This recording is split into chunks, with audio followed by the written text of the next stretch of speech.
Kamakailan lamang ay invited si Ken at si Stel sa isang event.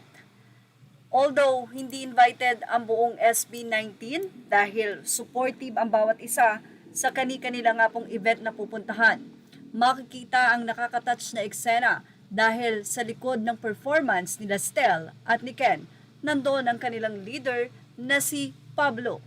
Tunay na napaka-hands-on na leader.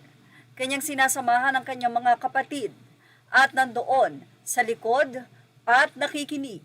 Narito ang naging caption ng isang fans mula kay Floaus Facebook. Si Pablo iba talaga. Tahimik lang pero ramdam mo yung buong pusong suporta niya para sa mga kapatid niya.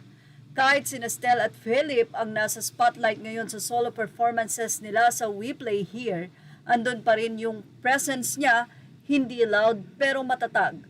Ang ganda ng pagmamahalan nila. Ang ganda ng pagmamahal niya. Yung tipong hindi kailangan ng kamera para mapatunayan. Hindi kailangan ng salita para maramdaman. Ang sarap makita na sa bawat tagumpay ng isa, tagumpay ng lahat. SB19 bond is really built on love, loyalty, and respect. Kaya nung nakita ko ito, naiiyak ako kasi ibang level ng pagmamahal sa bawat isa ang nakita ko.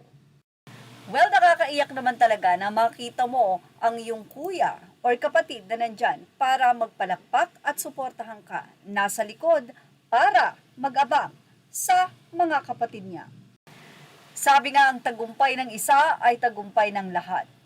Narito naman ang panawagan ng 18 officials sa kanilang Facebook. Warning, please help us report and take this down. This is a false AI-generated content and SB19 will never ever endorse this app. Ganito kalala ang danger ng AI misuse. Kaya mahalaga na maging maingat sa mga nakikita nating content online. Let's protect the voice and make sure people don't fall for misleading posts even once the entertainment commented on the post now.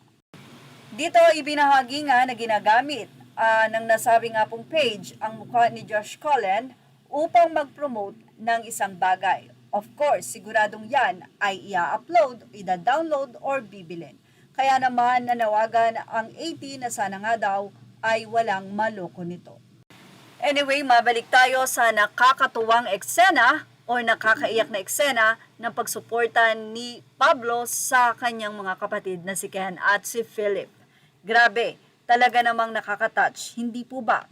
Well, ano masasabi niyo about dito? Ilagay na ang inyong opinion sa ating comment section. Images are all credit to the rightful owners. Please like, share, and subscribe.